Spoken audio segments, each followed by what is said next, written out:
So I'm here to talk about behavioral science at the UXR conference. Yeah.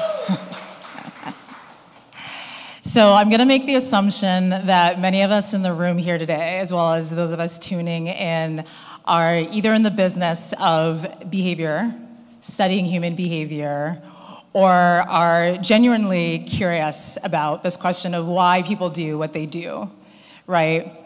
And perhaps even have this interest in sort of how to leverage some of those insights into experiences that can somehow shape people's behavior, right? Or at least at the very least sort of predict what people are going to do next. So to the extent that just even a little bit of that is true, or most of that is true, then almost all of what we do actually revolves around behavior science and behavior change.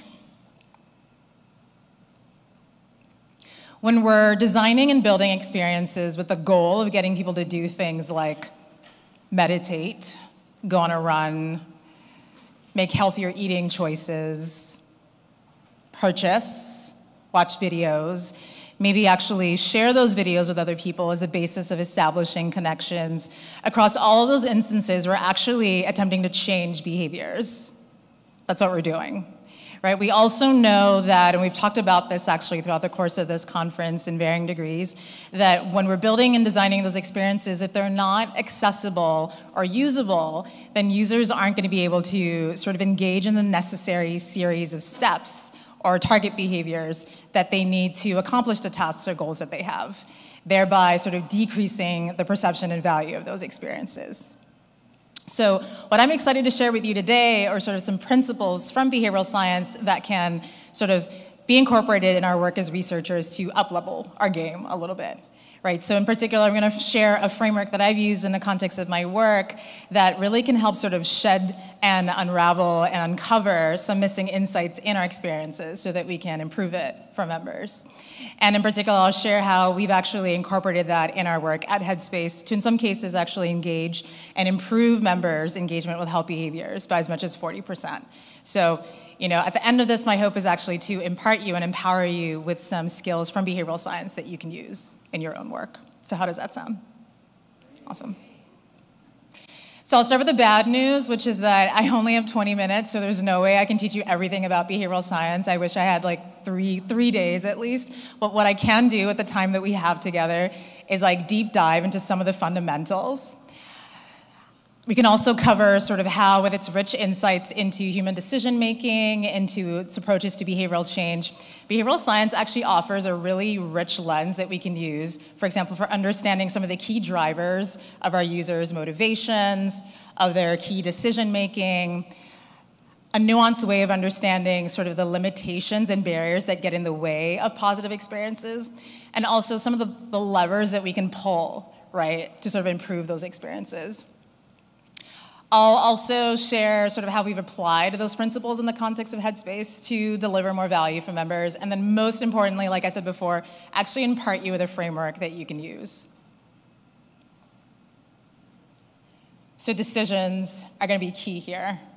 So, as humans, we're constantly inundated with decisions, tons of decisions that we make within or outside of our awareness, right? We make all types of decisions. We make decisions about medical decisions, right? We make financial decisions, career decisions, political decisions, right? That's thousands of decisions every day that we make, thousands of choices, opportunities that ideally would be moving us closer to the outcomes that we want.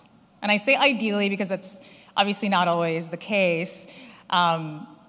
As we know, our thinking isn't the most rational, right? There's tons of research that's shown that human decision-making, that process is quite complex. It's informed by a variety of different types of factors.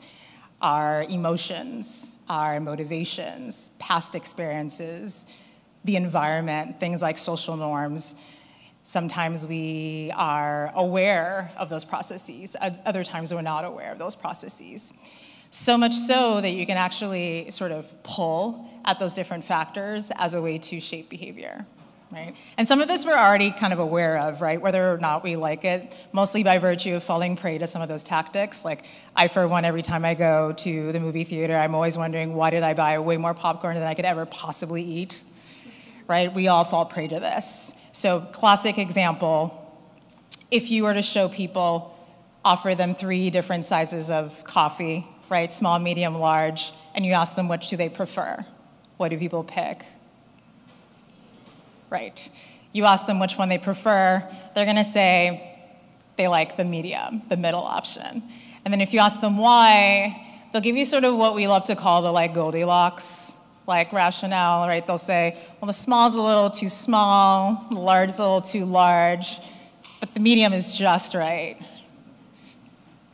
And so then if you probe a little further and you ask them, so why, right?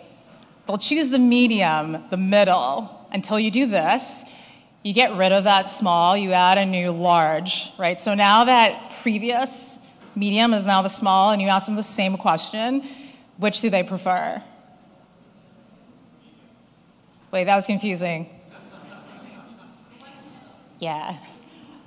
They'll say the one in the middle, and then if you ask them why, that same person will look you dead in the eye, the same degree of confidence, like you're an idiot, and say, well, the small is too small, the large is too large, the medium is just right, you're wasting my time.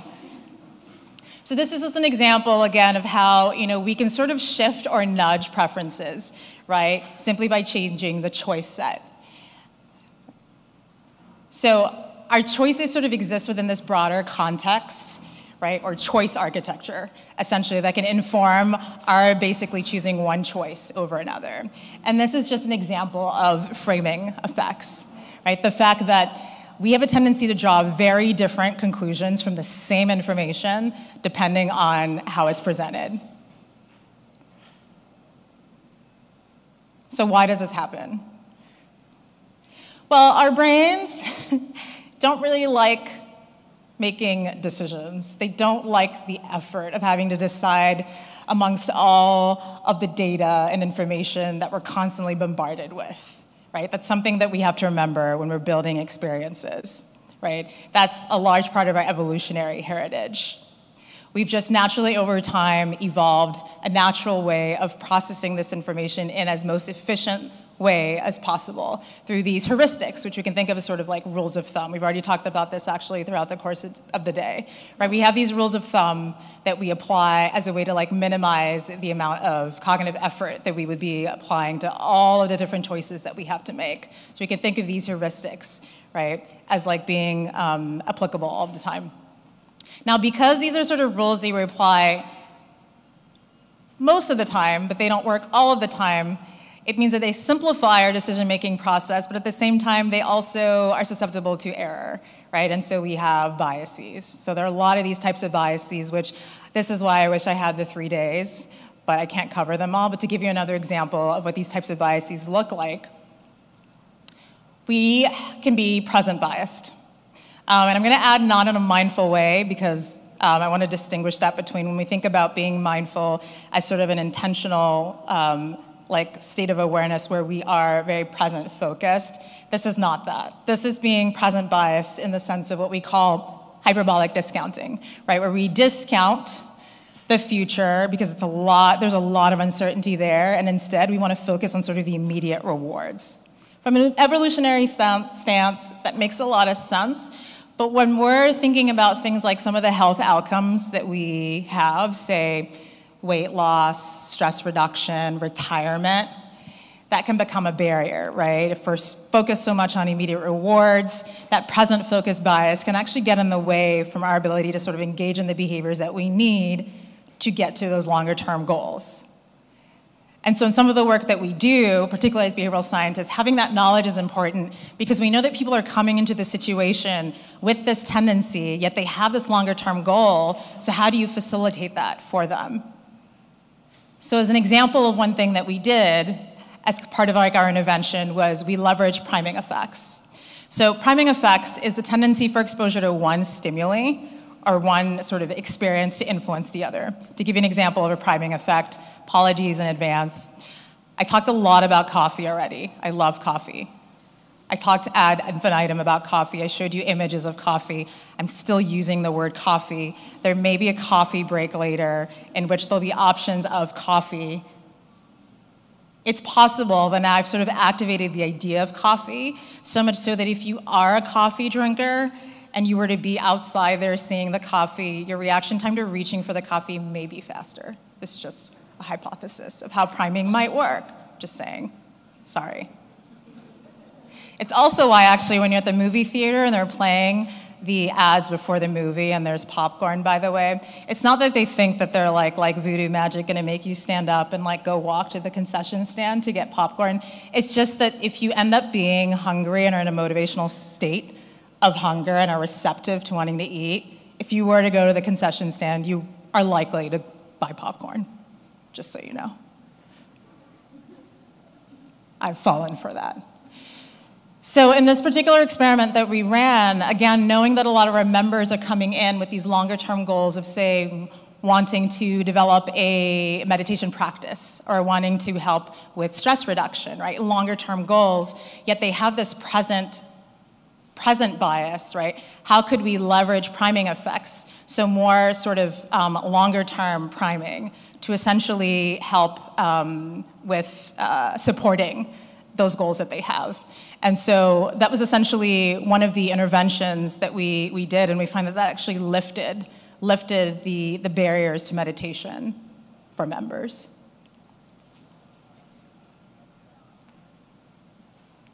There are a lot of biases, like I said, I can't cover that in the context of 20 minutes, but this is just to show you, and I have to give credit to this wonderful diagram by a researcher named Benson of just all of the types of biases that we have. The reason I share this is because we are 95% of the time in what's called autopilot mode, where we are just leveraging these types of heuristics. Why this is important is because, as researchers, as designers, when we're building these experiences, it's actually something that we want to be keeping in mind, right? Knowing that people are coming into the situation in these states, right? How can we leverage this knowledge to, for example, help people make better decisions or to be able to support them towards the outcomes that they would like?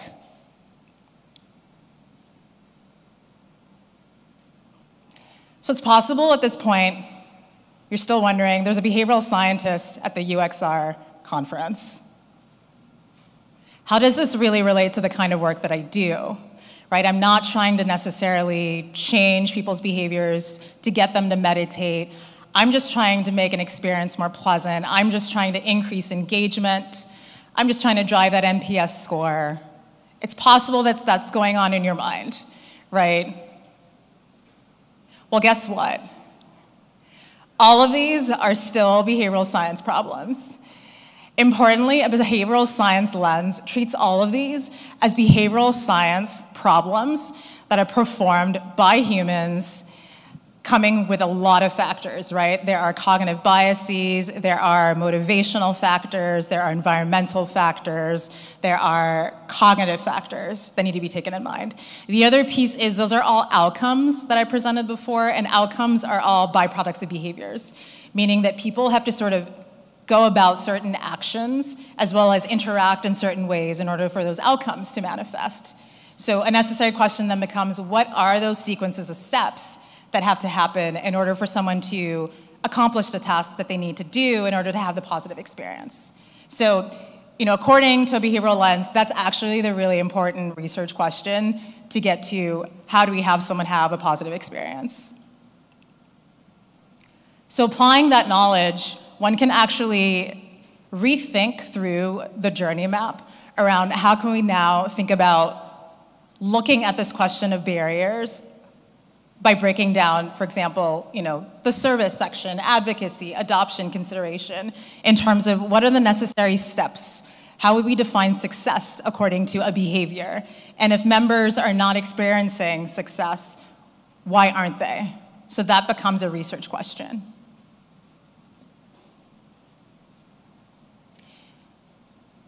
So the method I want to impart to you that can help with that is COM-B. Anyone have any familiarity with that? Excellent, actually. Someone does. Yeah.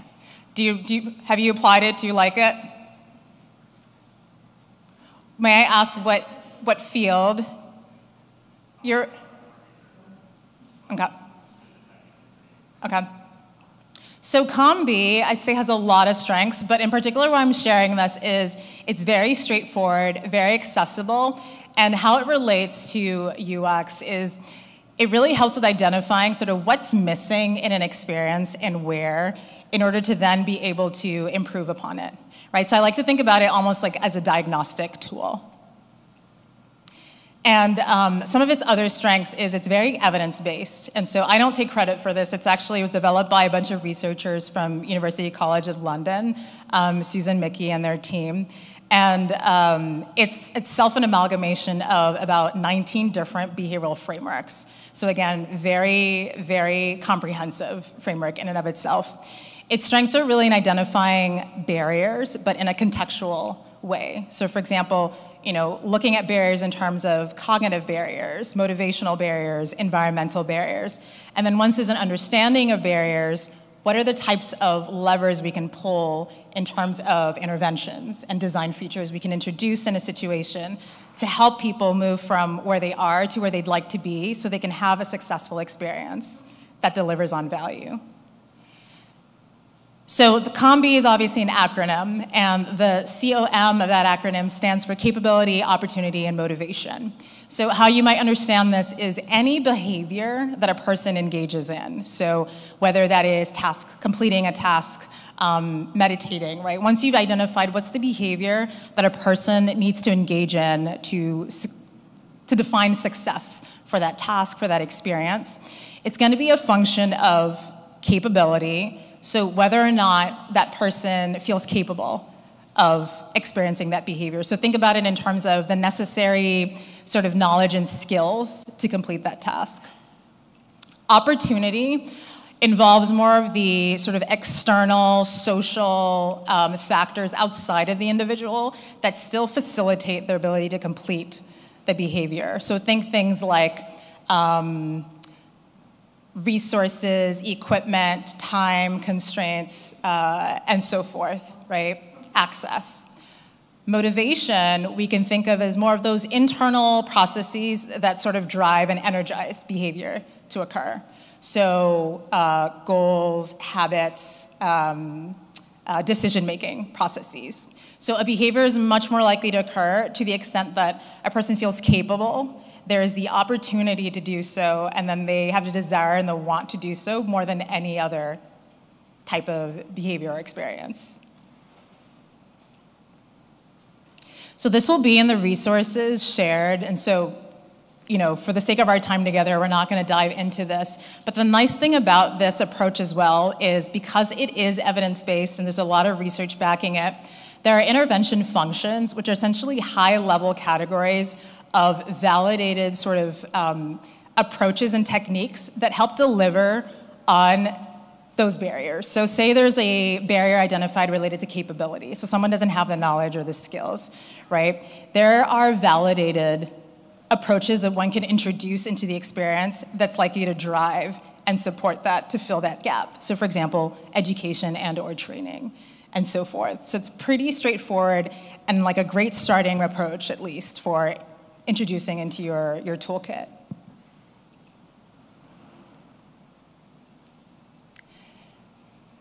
So this is a lot of information, but I'm trying to distill it down to if you were to want to start to use this approach, right? How might you think about doing so? And I'd say there are sort of three core components to approaching your research, integrating the COM-B approach. The first is the obvious one that as researchers we all do, right? Gathering your evidence. And this can look like many things, but I'd say at a functional level, what you're trying to do is once you have an understanding of what success looks like, so what are the types of behaviors that would lead to a successful positive experience, use a methodology that allows you to have a much more contextual understanding of how are members trying to go about that experience, and specifically, what are the barriers that are getting in the way? So, traditional ethnographic types of like diary studies might allow you to sort of have that nuanced understanding, but those aren't the only ones, right? You could also do that through, for example, more of a contextualized interview. You could also get that type of evidence through more of like a usability study with Think Aloud. So there isn't just like a one type of approach. But once you have sort of that evidence, the key part of COM-B is then coding the barriers according to capability, opportunity, and motivation. So that then you can sort of do that plug and play I was showing before, where you're connecting the barriers to those intervention functions.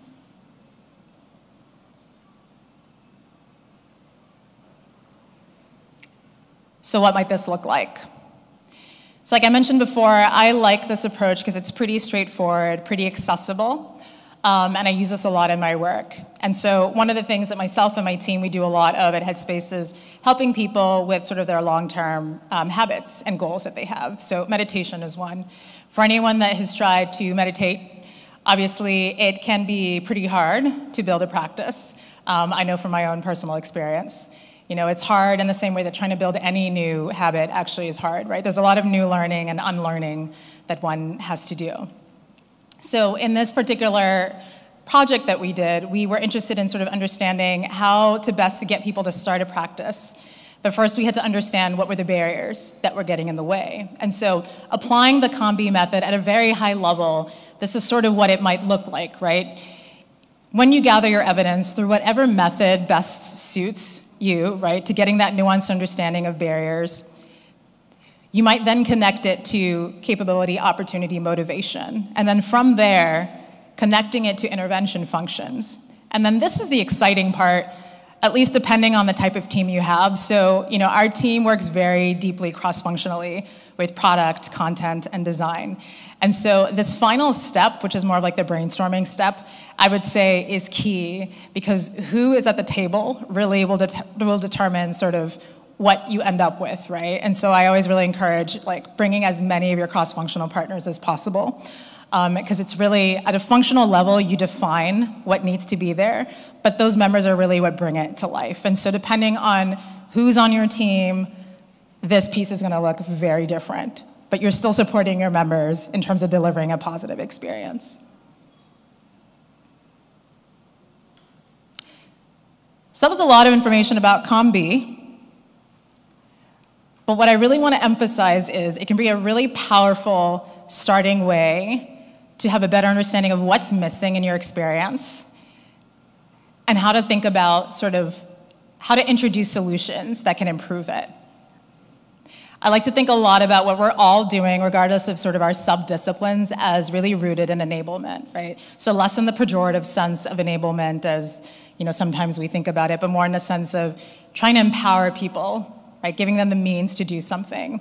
I think, you know, trying to get people from this point A to this point B and enabling them to sort of accomplish their task is a large part of what defines a positive experience. And so how might we leverage an approach like this to improve our experiences? If and when you decide to incorporate this, I would say just remember, like with any behavioral change process, it's gonna be a little sticky. There's gonna be some friction at the beginning, but really do think about the potential longer term gains in the end. As always, I will share those resources through learners if you have any additional questions, but hope you do consider incorporating this to up-level your practices. Thank you.